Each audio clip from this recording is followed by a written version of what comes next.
네, 안녕하세요. 저는 리드에서 일을 하고 있는 허재위라고 하고요.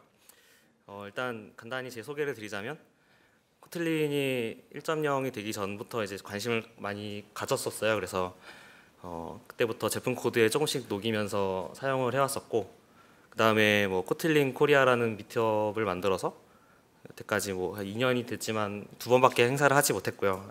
앞으로 좀 활성화를 시키고 싶은 욕심이 있습니다. 그래서 제가 오늘 소개하고자 하는 내용은 그 코틀린에서 제공하는 스탠다드 라이브러리들 중에서 그냥 몇 가지 소개해드리고, 그다음에 코틀린으로 과연 뭘 할 수 있을까에 대한 내용을 좀 공유하고자 합니다. 혹시 여기서 코틀린을 좀 써보시거나 좀 경험 있으신 분 계신가요? 손 좀 죄송하지만 들어봐 주실 수 있나요? 그럼 뭐 다 자바를 사용하고 계신 건가요? 네, 아무튼 뭐 잠깐 그럼 소개를 하자면, 제가 일단 하고 싶은 이야기는 그 코틀린에서 제공하는 스탠다드 라이브러리가 있는데 그거를 좀 사용하면은 삶이 윤택해진다, 뭐 이런 것들을 주장하고 싶고, 그 다음에 아까 말씀드렸듯이 이걸로 좀 뭔가를 만들 수 있을 텐데 그것들에 대해서 잠깐 공유를 하겠습니다. 일단 코틀린 홈페이지에 가보면 뭐 이런 내용이 있어요. 뭐 간단히 얘기하자면 코틀린은 어떻게 보면은 그 개발을 하는 데 있어서 되게 생필품처럼 되게 중요한 것처럼 강조를 하고 있는데, 정말 그런지 개인적으로는 어떻게 보면 이제 자바라는 언어를 거의 떠나서 코틀린만 사용하고 있는데 저는 저게 되게 마음속으로 와닿는 문구인 것 같아요. 이제 스탠다드 라이브러리는 되게 많이 있어요. 근데 많이 있는데 그 중에 뭐 몇 가지를 추려왔습니다. 그래서 간단히 살펴보고 뭐 하나씩 뜯어보죠. 그래서 일단 코틀린 기본적으로 사용하는 코어에 해당하는 패키지가 있는데 그 중에서도 되게 유용한 것들이 좀 있어요. 실제로 코틀린을 사용하다 보면은 뭐 아까 인텔리제이에서 사용하면 자동 완성이 잘 되는데, 어떠한 객체를 쓰든 뭐 점을 찍으면은 뭐 기본적으로 코틀린 제공한 함수들이 막 툭툭 튀어나오는데, 그 중에 리스트를 몇 개를 해보자면은 이런 함수들이 있습니다. 일단 뭐 let, apply 뭐 이런 것들이 있는데 하나씩 살펴보도록 하죠. 일단 let이라는 함수가 있는데 이거는 어떠한 객체든 다 사용할 수 있는 함수예요. 어떠한 인스턴스에 점을 찍기만 하면 나오게 되는데, 이 경우에는 이제 유저가 널일 수도 있고 혹은 널이 아닐 수도 있는 그런 옵셔널한 오브젝트인데 인스턴스인데 저렇게 물음표 점 한 다음에 let을 하게 되면은 그 안에 스코프에서 숨겨진 변수, 그러니까 it이라는 게 유저가 널이 아닐 때만 저 블럭이 실행됩니다. 그래서 유저가 널이 아닌 경우는 이 let에 해당하는 그 블럭을 실행하라, 이런 의미로 보시면 되고요. 보통은 코틀린을 사용하시는 분들은 이것을 뭐 if 뭐 어떤 변수가 널일 때는 어떤 식으로 처리하고 널이 아닐 때는 어떤 식으로 처리하고 이런 거를 뭐 let을 이용해서 많이 핸들링하는 것 같아요. 그래서 이 경우에는 그 let 다음에 그 람다 함수가 이제 변수가 첫 번째 변수가 it으로 생략되어 있는데, 이것을 뭐 이용해서 유저에 해당하는 아이디랑 내 이름을 출력해라, 뭐 이런 의미로 보시면 될 것 같습니다. 그래서 이것도 람다 함수기 때문에 리턴 변수가 있는데, 리턴 변수는 마지막에 실행된 구문에 해당하는 타입이 리턴되게 됩니다. 뭐 이와 비슷한 것으로 어떠한 인스턴스든 이제 apply라는 함수가 있는데, 이 apply는 let과 비슷하지만 그 스코프가 아까 보신 거는 그 let 안에서나 밖에서나 그 변수가 바라보는 스코프가 같아요. 하지만 apply는 그 스코프가 바뀝니다. 그래서 그 apply라는 람다 함수 안에서 바로 프린트 하면서 뭐 아이디랑 이름을 바로 출력할 수가 있는 거죠. 사실 이렇게 보면은 이걸 언제 쓰나 싶은데, 저 같은 경우는 이제 안드로이드 개발을 주로 하고 있고 안드로이드에서 이제 열심히 쓰고 있는데, 예를 들면 이건 좀 복잡하니까 다른 예로 들어보자면, 어떠한 그 클래스가 있고 그 클래스 인스턴스를 생성하게 됩니다. 여기서는 my fragment라는 건데, 이 my fragment를 생성하고 그 다음에 어떠한 변수, 그러니까 저 프래그먼트에 해당하는 뭐 여기서 같은 경우는 arguments라는 변수를 이렇게 설정하고 있는데, 이거를 예전 같은 경우는 뭐 my fragment를 new로 생성한 다음에 뭐 set arguments 한 다음에 어떤 번들을 넣고 그 번들도 번들 안에다가 뭐 put int 해가지고 계속 그 어떻게 보면 차곡차곡 쌓아가는 식으로 했었는데 약간 빌더 패턴과 비슷한 형식으로 어플라이를 이용할 수가 있어요. 그래서 마이 프래그먼트를 생성함과 동시에 어플라이를 통해서 마이 프래그먼트에 해당하는 아규먼트를 세팅하게 되면은 리턴 값으로 바로 다시 마이 프래그먼트가 리턴이 되기 때문에 보통 이런 경우에 저는 많이 사용을 하고 있습니다. 그리고 이제 코틀린이 얼마 전에 1.1 버전이 나왔었는데 그 어플라이랑 비슷한 함수로 뭐 also라는 것도 생겼고요. 이것도 조금씩 다른데 그때그때 기억해두고 사용하면 되게 유용할 것 같습니다. 이때도 마찬가지로 어플라이처럼 그 앞에서 선언한 뭐 유저가 리턴이 되는 형식이고 그 안에서는 아까 어플라이는 스코프가 변했지만 여기서는 변화 없이 그 유저를 사용하기 위해서는 id 이런 식으로 사용하시면 됩니다. 그리고 또 뭐 with이라는 함수가 있는데 이 함수는 뭐 되게 비슷해요. 비슷한데 보시면은 UI라는 어떤 인스턴스가 있는데 그 UI 안에는 버티컬 레이아웃도 있고 뭐 에디트 텍스트도 있고 버튼도 있는데 그 스코프를 저 with로 한번 감싸서 뭔가 처리하고 다시 리턴해주는 뭐 그런 식으로 이해하시면 될 것 같습니다. 그리고 run이라는 함수도 있는데요. run 같은 경우는 두 가지가 있어요. 첫 번째는 보시는 것처럼 그냥 전역에서 사용하는 run 함수가 있는데 저 같은 경우는 뭐 테스트 코드 작성할 때 이렇게 어떻게 보면 변수가 겹치는 부분, 뭐 C로 치면은 그냥 컬리 브레이스를 열고 닫고 해서 뭐 변수 스코프를 안 겹치게 하는데 뭐 저 같은 경우는 이런 경우에 뭐 run 함수를 많이 쓰고 있고 그다음에 이 경우는 전역에서 쓰는 run이고 그다음에 다른 run으로는 그 어떠한 인스턴스든 사용할 수가 있는데 마찬가지로 아이템 뷰 안에 타이틀과 서브 타이틀이 존재를 하고 있어요. 프로퍼티로. 그럴 때 이제 아이템 뷰에 해당하는 것들을 한데 묶어서 뭐 이런 식으로 처리하겠다. 뭐 이런 식으로 코드 가독성을 좀 높이고 있습니다. 다음으로는 이제 take if와 take unless라는 게 있는데 뭐 자바를 사용하시면 뭐 자바 8에서 스트링에서 사용하는 것처럼 뭐 필터를 사용할 때가 있잖아요. 뭐 이터럽을 돌면서. 근데 이 경우는 그런 리스트가 아닌 경우에도 내가 이 변수를 가질지 말지를 뭐 take if와 unless로 구분해서 사용할 수가 있어요. 그래서 저 블럭 안에 해당하는 게 true인 경우에만 이 변수를 사용하고 그 외에는 뭐 null이 리턴 될 겁니다. 그래서 필요에 따라서 이런 식으로 처리를 할 수가 있습니다. 지금까지는 이제 코틀린 코어에 해당하는 뭐 제가 생각하기에 유용한 함수들을 많이 살펴봤는데 다음으로는 코어에 해당하는 것 중에 어레이가 있어요. 어레이도 뭐 자바랑 좀 많이 비슷하긴 한데 보시면 뭐 초기화하는 방법은 다음과 같습니다. 뭐 어레이 오브로 해서 어떠한 인스턴스든 넣을 수도 있고 혹은 인티저만 넣겠다 할 때는 int 어레이 오브를 쓰고 뭐 empty인 경우는 empty 뭐 null이 포함돼서 된 경우로 사이즈를 미리 만들어 생성하고 싶은 경우는 이런 식으로 하고 혹은 뭐 이니셜라이저 람다를 붙여서 뭐 생성하기도 합니다.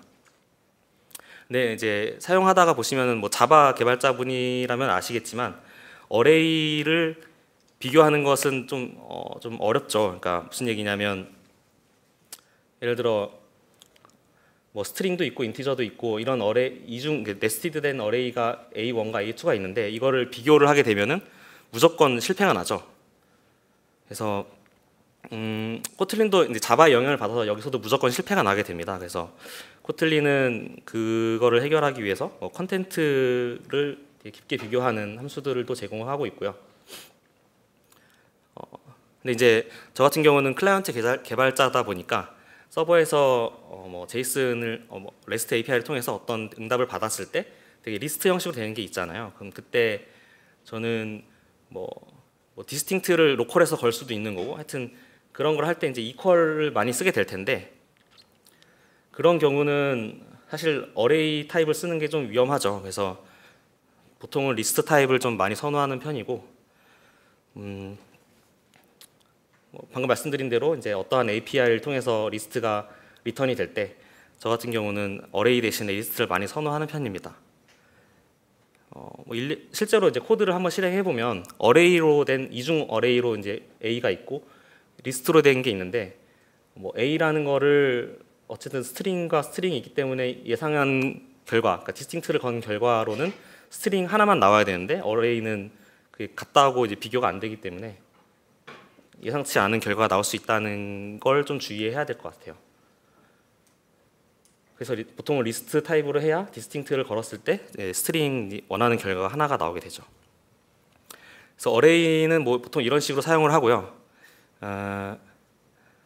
그 중에서도 아까 잠깐 살펴보셨지만 그 어레이 중에 뭐 인트 어레이 오브 뭐 이런 게 있는데 보통은 이런 프리머티브 타입들에 대해서 미리 다른 타입으로, 그러니까 어레이가 아닌 타입이 붙은 어레이로 이렇게 미리 정의가 되어 있는데 이것들은 생성하는 방법은 이제 앞에 그냥 어레이 오브가 아닌 타입을 붙이게 됩니다. 근데 왜 굳이 이런 걸 만들었냐? 실제로 뭐 문서를 살펴보면 아시겠지만 코틀린에서는 이렇게 프리머티브 타입 같은 경우는 이런 걸 사용하라고 권하고 있어요. 그 이유는 보시면은 이제 오버헤드가 존재하는 건데 사실 프리머티브 타입은 굳이 이렇게 랩핑할 필요가 없는 거잖아요. 클래스로. 그러니까 그렇기 때문에 코틀린에서는 직접 이런 프리머티브 타입에 해당하는 어레이들을 직접 구현을 했고 실제로 그 시간을 측정을 해보면 그냥 어레이로 했을 때가 좀 더 느리긴 합니다. 시간 측정은 뭐 이런 식으로 했는데 다음에 이제 설명드릴 게 코틀린에서 또 시스템에 해당하는 패키지가 있거든요. 그 중에 저 두 가지가 있습니다. 그래서 코틀린 시스템을 보시면 나노 타임이나 밀리 세컨 타임으로 어떠한 잡을 실행한 다음에 그 시간 흐른 값을 리턴해 주는 것들을 미리 제공을 하고 있어요. 물론 이런 것들을 만들어서 사용하고 계신 분들이 있겠지만 뭐 만들어진 걸 쓰는 게 뭐 훨씬 도움이 되겠죠. 용량을 뭐 줄인다든가 얼마나 줄지 모르겠지만. 그래서 코틀린에선 시스템 패키지에서는 이런 것도 제공한다는 게 있고요. 다음으로는 이제 텍스트 관련된 API가 있는데 뭐 사실 뭐 자바랑 뭐 비슷하긴 할 것 같아요. 그래서 이 경우는 그냥 간단하게 소개를 하자면 뭐 정규식 레직스라는 클래스가 존재를 하고 저 같은 경우는 뭐 많이 필요하진 않지만 뭐 크롤링을 할 때 정규식을 좀 많이 쓰는 편인데 어떤 사이트가 있고 그 사이트에 해당하는 거를 정규식으로 해당하는 뭐 원하는 결과를 얻기 위해 정규식을 만든 다음에 to 레직스 하면은 이제 정규식 클래스로 바뀌게 되거든요. 혹은 뭐 레직스 클래스를 바로 생성해서 스트링을 넣어줘도 돼요. 그래서 거기서 저 페이지에 해당하는 것들을 모두 찾아라 해서 뭐 출력을 해보면 뭐 URL 같은 게 다 이렇게 긁혀 오겠죠. 뭐 이런 식으로 활용할 수 있을 것 같고요. 다음으로는 콜렉션과 뭐 시퀀스. 아시는 분은 아시겠지만 두 개의 차이는 이거 로딩이냐 뭐 레이지 로딩이냐 차이인 것 같아요. 이런 것들도 코틀린에서 다 제공을 하고 있고 내용도 그 API가 제공하는 내용도 상당히 비슷합니다. 그래서 그 중에서도 이제 제가 좀 이건 좀 유용하다 싶은 것들 중에 하나만 이제 들고 나왔는데 예를 들어보죠. 일단 어떤 콜을 했을 때 유저에 해당하는 리스트가 쫙 왔다고 쳐보죠. 지금은 유저 하나밖에 없긴 한데 이게 리스트라고 했을 때 뭐 그런 경우 있어요. 그러니까 뭐 이 유저에 해당하는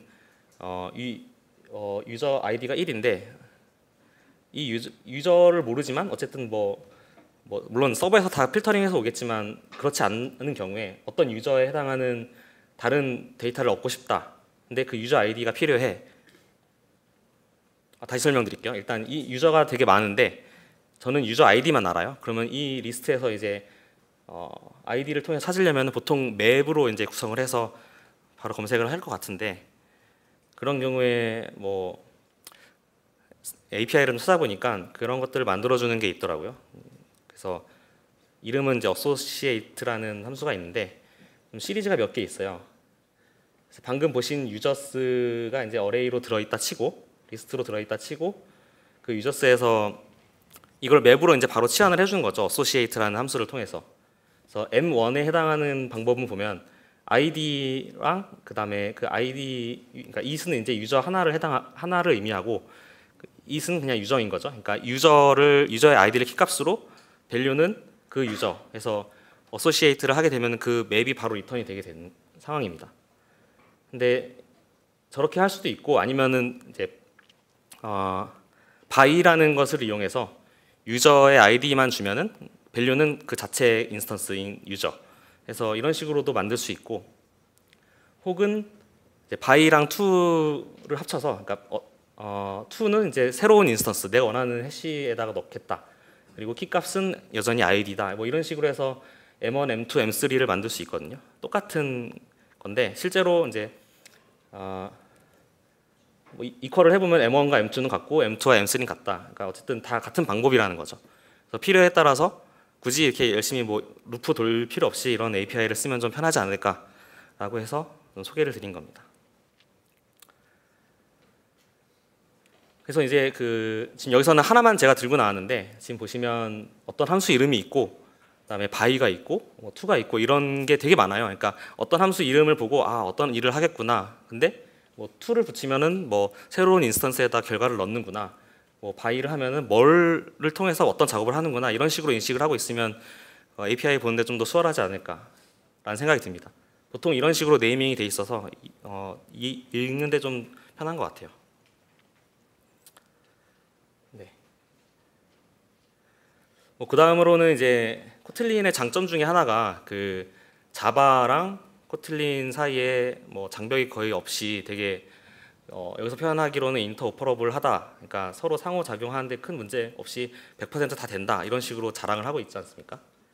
그런 걸 할 때 좀 더 이제 기름을 발라줄 수 있는 게 그 리플렉트 패키지 중에 좀 많이 있어요. 보통은 어노테이션들을 이용해서 자바랑 코틀린 간에 이질감 없이 뭔가 프로그래밍을 할 수가 있는데 예를 들어볼게요.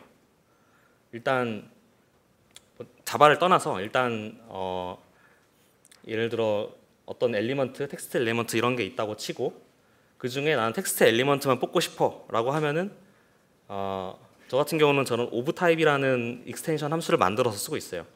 코틀린 장점 중에 하나가 어떠한 클래스가 있으면 그 클래스를 상속받지 않고 그 클래스에 해당하는 메소드를 직접 동적으로 붙일 수 있거든요. 뭐 예를 들면 오브젝트 C에서는 뭐 프로토콜 뭐 이런 느낌으로 볼 수도 있고 하여튼 뭐 기존 코드를 수정하지 않고 어떤 클래스에 어떤 함수를 계속 붙여서 쉽게 확장할 수가 있는 장점이 있는데 예를 들어 리스트에 해당하는 거에 오브 타입이라는 메소드는 없는데 오브 타입을 만들 수가 있거든요. 만들어서 텍스트 엘리먼트만 뽑아라 하면 이런 식으로 코딩을 할 수가 있어요.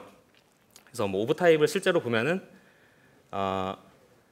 첫 번째 앞에 템플 제네릭 빼고 리스트 점 오브 타입이라고 하면은 리스트에 해당하는 변수가 있으면 오브 타입이라는 함수를 호출할 수 있는 거죠. 그래서 파라미터로는 어떤 클래스의 코틀린 클래스 변수를 받아서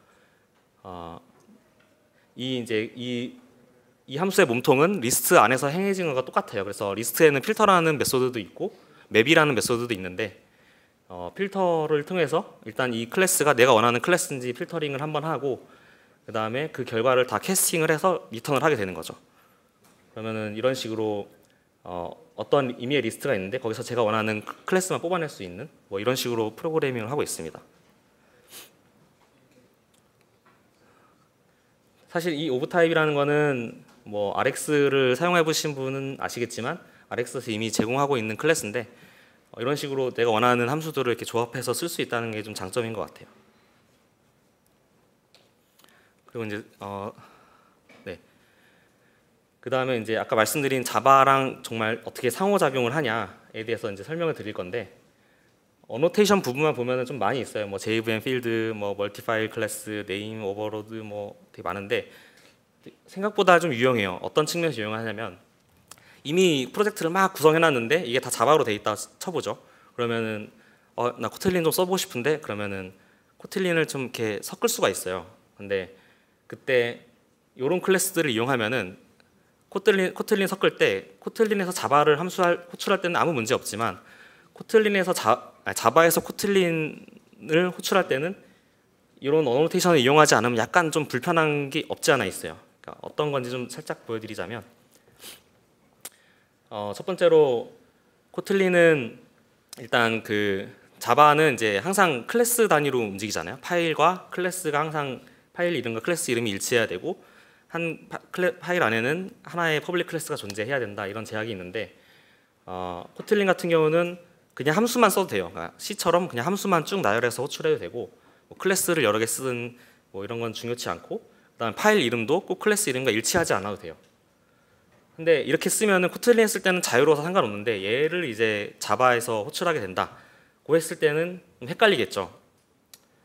그렇기 때문에 이제 이런 어노테이션들을 사용해서 뭔가 맞춰줄 수 있는데, 예를 들면 이 JSON KT라는 파일이 하나 있고 그 안에 뭐 이런 최상단에다가 JVM 네임으로 utils, 그 다음에 이 파일은 여러 클래스들을 합쳐서 합칠 거야. 무슨 얘기냐면 뭐 JSON KT가 있고 JSON 1 KT가 있고 2 KT가 있고 여러 파일들이 있는데, 그거를 멀티 파일 클래스로 하면은 실제로 빌드를 해보면은 utils.class라는 걸로 하나로 떨어져요, 실제로. 그래서 뭐 자바에 쓸 때는 utils.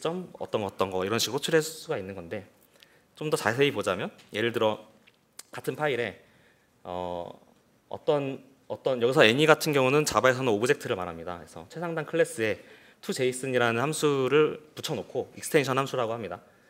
그래서 그 JSON 어떤 객체든 이 뒤에 보면은 JSON.뭐 toJSON 한 다음 this를 넣은 게 이제 이 클래스 인스턴스를 의미하는 거고, 해서 이 어떠한 변수든 JSON화 시킬 수 있는 거죠. 그래서 이런 함수를 만들었는데 나는 뭐 좀 더 예쁘게 정돈된 tidy JSON을 만들고 싶다 하면 이런 것도 만들고 해서 이런 것들을 많이 만들었는데, 얘를 이제 자바에서 쓰게 된다면 아까 말씀드린 대로 최상단에 어노테이션을 utils라는 걸 붙여놨기 때문에 자바에서 호출할 때는 그냥 utils.toJSON 혹은 toTidyJSON 이런 식으로 호출할 수가 있는 거죠.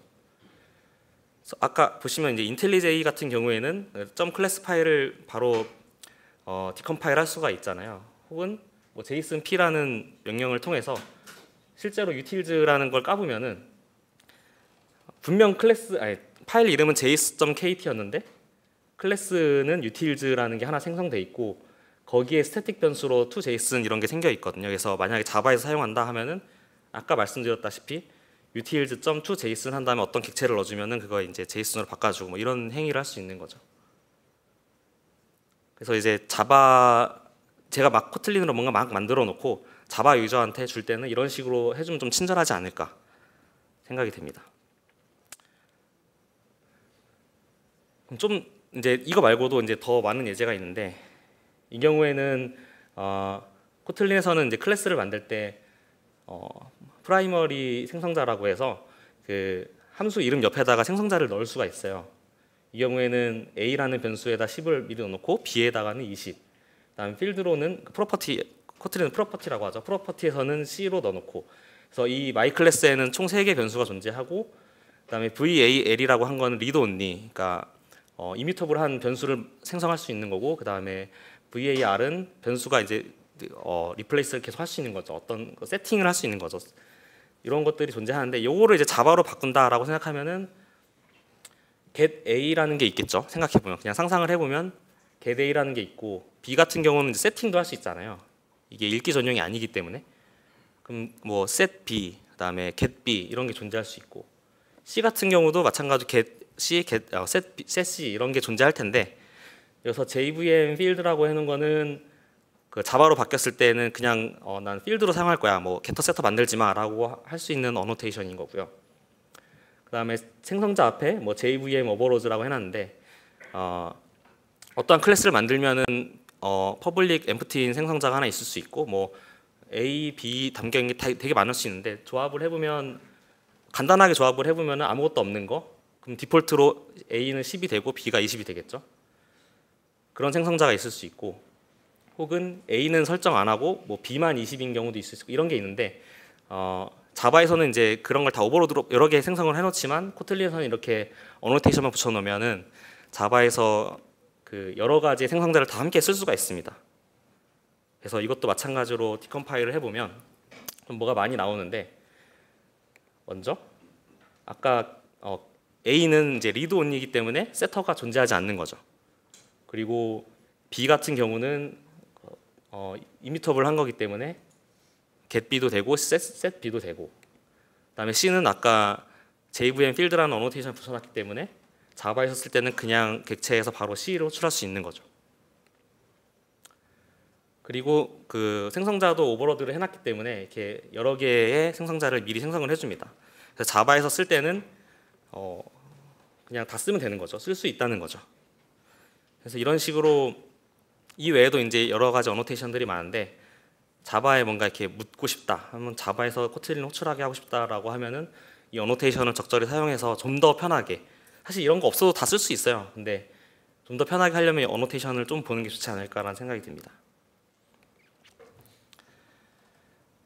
다음으로는 이제 IO에 해당하는 게 있는데 사실 여기서 그렇게 눈에 띄는 건 없었어요. 하지만 그래도 편한 게 뭐가 있을까라고 해서 봤더니 보통 그 파일 혹은 어떤 디렉토리가 있으면 거기를 막 순회하고 싶을 때 뭐 직접 짤 수도 있지만 이미 뭐 DFS, 그러니까 깊이 탐색이든 넓이 탐색이든 이 파일 워크라는 클래스가 있는데 그 클래스를 통해서 그 파일을 한번 어떤 디렉토리든 다 순회를 할 수가 있습니다. 그래서 말씀드렸듯이 옵션으로 뭐 깊이 탐색을 할 거냐, 넓이 탐색을 할 거냐 이런 것들을 지정해 줄 수가 있고요. 그 다음으로는 뭐 IO 하면 이제 어쨌든 열심히 클로즈를 해줘야 되는데 여기서도 오토 클로저블 개념 같은 게 있어서 어떤 파일을 열고 작업을 하면은 바로 닫아주는 뭐 그런 게 있습니다. 보통은 이제 유즈라는 이름이 붙어 있으면 보통 그런 일을 하게 되는데요. 이 경우에는 이제 어떤 파일을 이제 한 줄씩 읽으면서 프린트 라인을 하는 거고요. 그래서 말씀드렸다시피 유즈라는 게 들어있으면 어떤 일을 하냐면 이 파일이 행동이 다 엔드 오브 파일까지 가게 되면은 자동으로 닫아줍니다. 그래서 실제 코드는 코틀린 라이브러리를 보면 이런 식으로 코딩이 돼 있어요. 그래서 클로저블을 상속받은 어떠한 객체면은 유즈를 무조건 사용할 수 있거든요. 그러니까 뭐 파일 같은 거나 뭐 스트림이나 사용할 수가 있고, 어떠한 블럭 앞에서 보시면은 유즈 라인즈에 해당하는 이 블럭이 있는데 이 블럭이 변수로 들어오게 되고 블럭을 수행한 다음에 이제 이 파일을 닫아주는 형식이 되겠습니다. 그래서 이제 사실 이거보다 훨씬 더 많은 유용한 라이브러리들이 많은데 시간 날 때 보면 좋을 것 같고요. 그래서 그러면 이제 이걸 통해서 뭘 할 수 있냐? 저 같은 경우는 일단 안드로이드 사용하고 있죠. 그래서 되게 행복한 개발을 하고 있는데 무엇을 할 수 있는지 살펴보면은 대략 이런 것 같아요. 그러니까 앞에서 보신 뭐 스프링에서도 코틀린 사용할 수 있고 백엔드 쪽에서, 프론트엔드에서도 그 코틀린 홈페이지 가보면은 자바랑 그러니까 JVM이랑 자바스크립트 이 두 가지를 다 이렇게 슬로건 내걸고 있는데 자바스크립트로도 사용할 수가 있습니다. 그러니까 무슨 말이냐면 코틀린으로 작성을 하면은 자바스크립트로 변환을 해줘요. 그래서 이거 이따 뒤에 소개를 해드리고, 그다음에 지금 안드로이드도 엊그저께 구글 I/O에서 발표를 했죠. 코틀린을 정식 언어로 채택을 했다. 그래서 앞으로 좀 더 원활한 지원이 될 것 같아서 좀 기대를 하고 있고요. 그다음에 뭐 터미널에서 작업하시는 걸 선호하시면은 CLI 프로그램을 만들어서 할 수도 있는 거고, 그다음에 1.1 발표하면서 이제 발표한 게 하나 있었죠. 그 코틀린 네이티브라고 지금은 자바 가상 머신에 돌고 있는데 이제 LLVM 툴체인을 이용해서 아예 바이너리로 떨구고 있는 프로젝트가 진행 중이에요. 그래서 코틀린 네이티브라고 쳐보면 나올 거예요, 그 구글에서. 그래서 보시면 지금 단계를 보면은 아직 뭐 퍼포먼스 이런 거 신경 쓰진 않고 일단 돌아가는 걸 보여주고 있는데 뭐 맥OS에서 이제 바이너리를 떨궈서 바로 실행할 수 있는 거라든가 뭐 이런 예제 코드들이 좀 있습니다. 그래서 저는 되게 주의 깊게 보고 있고요. 사실 이 어떻게 보면 이제 모든 스택에 있어서 코틀린은 이제 앞으로 사용할 수 있을 거라는 기대감이 있고, 그래서 이제 좀 찾아봤는데 네이티브도 지금 예제 코드들이 몇 개 있고 뭐 안드로이드야 이제 허다하고 자바스크립트도 이제 1.1 되면서 뭐 예제들이 조금씩 나오고 있습니다. 그래서 하나씩 뭐 봤는데 이제 저도 어젯밤에 잠깐 살펴보면서 대충 어떻게 되는지 만져봤어요. 그래서 일단 코틀린 앱이라는 폴더에다가 백엔드 모듈 넣어놓고 CLI 넣어놓고 프론트엔드 넣어놓고 그다음에 쉐어드 같은 경우는 프론트엔드, CLI, 백엔드 다 쓸 수 있는 코드를 의미하는 거겠죠. 그래서 먼저 쉐어드 보면은 코틀린에서는 제가 처음 오늘 주제로 뭐 스탠다드 라이브러리라고 했는데 스탠다드 라이브러리에 의존성이 있는 게 스탠다드 커먼이라는 파일이 있어요. 거기에는 이제 뭐 리스트도 있고 뭐 이런 것들이 다 들어있는데 그런 것들은 사실 뭐 자바에서 쓸 수도 있고 자바스크립트에서 쓸 수 있는 거잖아요.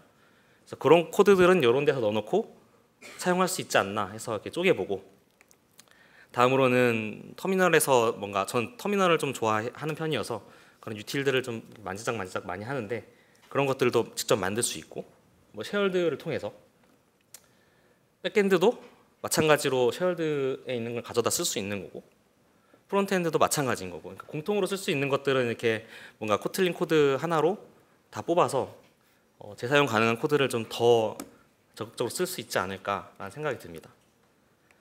좀 더 구체적으로 보자면은 아까 말씀드렸다시피 커먼이라는 게 따로 있어서 쉐어드 프로젝트에서는 이런 걸 디펜던시를 걸 수가 있는 거고요. 예를 들면은 뭐 제가 그 만들어 온 프로젝트는 되게 간단한 것만 있는데 유저 클래스 하나 있고 그다음에 그리팅이라는 메소드가 하나 있습니다. 그다음 뭐 CLI 프로그램에서는 저걸 갖다가 그냥 출력해 보는 거 할 수 있는데 여기서 잠깐 저는 이제 CLI를 좀 좋아하는 편이어서 뭐 이런 식으로 뭐 우리 많이 쓰잖아요. CLI 프로그램으로 뭔가 하는데 저 같은 경우는 어떤 식으로 하냐면 저 이제 프로젝트 이제 샘플로 공개해 놓은 게 있는데 저 같은 경우는 그 아까 npm도 나오긴 했지만 npm에다가 배포를 해요. 그러니까 코틀린 코드를 그 실행 가능한 걸로 조합을 해 놓은 다음에 npm에 배포를 하고 있습니다. 잠깐 일단